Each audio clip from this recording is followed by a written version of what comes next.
ಹಾಗೂ ಗ್ಯಾರಂಟಿ ಯೋಜನೆಗಳ ಅಧ್ಯಕ್ಷರಾದಂಥ ನಮ್ಮ ಚಿಕ್ಕಲಿಂಗಣ್ಣವರೇ ಹಾಗೂ ವೇದಿಕೆಯಲ್ಲಿರ್ತಕ್ಕಂಥ ಎಲ್ಲ ಗಣ್ಯರೇ, ಇಲ್ಲಿ ಸೇರ್ತಕ್ಕಂಥ ಎಲ್ಲ ಸಭಿಕರೇ ಹಾಗೂ ಭಕ್ತ ಕನಕದಾಸರ ಅನುಯಾಯಿಗಳು.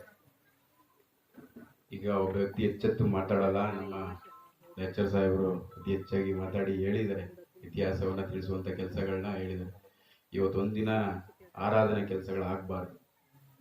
ಒಬ್ಬ ಮಹಾನ್ ವ್ಯಕ್ತಿ ಇನ್ನೂ ಸುಧಾ ನಮ್ಮಲ್ಲಿ ಉಳ್ಕೊಂಡಿದ್ದಾರೆ ಅಂತಂದ್ರೆ ಅವ್ರು ಏನಾರು ಮಾಡಿರ್ತಾರೆ, ಸಾಧನೆ ಮಾಡಿದ್ರೆ ಮಾತ್ರ ಎಲ್ಲ ಉಳ್ಕೊಂಡು ನಾವು ಅವ್ರನ್ನ ಅನುಭವಿಸ್ತಾ ಇರ್ತೀವಿ. ಒಬ್ಬ ಸಾವಿರಾರು ಜನ ಹುಡ್ತೀವಿ ಜಗತ್ತಲ್ಲಿ, ಸಾವಿರಾರು ಜನ ಬೆಳಿತೀವಿ, ಸಾವಿರಾರು ಜನ ಸಾಯ್ತಾ ಇರ್ತಾರೆ. ಯಾವ ವ್ಯಕ್ತಿ ಸಮಾಜಕ್ಕೋಸ್ಕರ ಬದುಕಿರ್ತಾರೆ, ಸಮಾಜದ ಆಗುವುಗಳನ್ನ ತಿಂತಾರೆ, ಆ ವ್ಯಕ್ತಿ ಯಾವಾಗ್ಲೂ ಸುಧಾ ಎಲ್ಲರ ಮನಸ್ಸಲ್ಲಿ ಇರ್ತಾರೆ.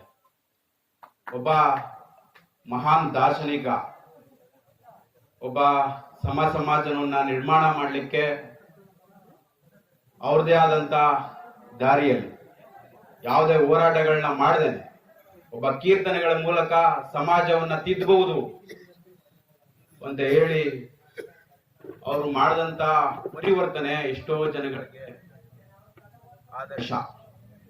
ಹಾಗಾಗಿ ಅವರನ್ನ ಇವತ್ತು ಎಲ್ಲರೂ ವಿಜೃಂಭಣೆಯಿಂದ ನೆನೆಸ್ಕೊಳ್ತಾ ಇದೀವಿ ಅಂತಂದ್ರೆ ಅಂತ ದಾರ್ಶನಿಕನನ್ನ ಅವರನ್ನ ನಾವು ಎಚ್ಚೆತ್ತವಾಗಿ ತಗೊಂಡು ಅವರ ಕೀರ್ತನೆಗಳನ್ನ, ಅವರ ಪುಸ್ತಕಗಳನ್ನ ಓದಿ ಅವರ ಕೊಟ್ಟಂತ ಮಾರ್ಗದರ್ಶನಗಳನ್ನ ನೀಡ್ತಾ ಒಂದು ಸಮಾಜದಲ್ಲಿ ಶಾಂತಿಯನ್ನ ಮೂಡಿಸ್ತಾ, ಪ್ರೀತಿಯನ್ನ ಗಳಿಸ್ತಾ ನಾವ್ಯಾವತ್ತು ಅವ್ರಿಗೆ ಚಿರಋಣಿಯಾಗಿರ್ಬೇಕಾಗ್ತದೆ. ಹಾಗೆ ಈ ಕಾರ್ಯಕ್ರಮಕ್ಕೆ ಕರೆದಂತ ನನ್ನೆಲ್ಲ ಸ್ನೇಹಿತರಿಗೆ ಕರೆದು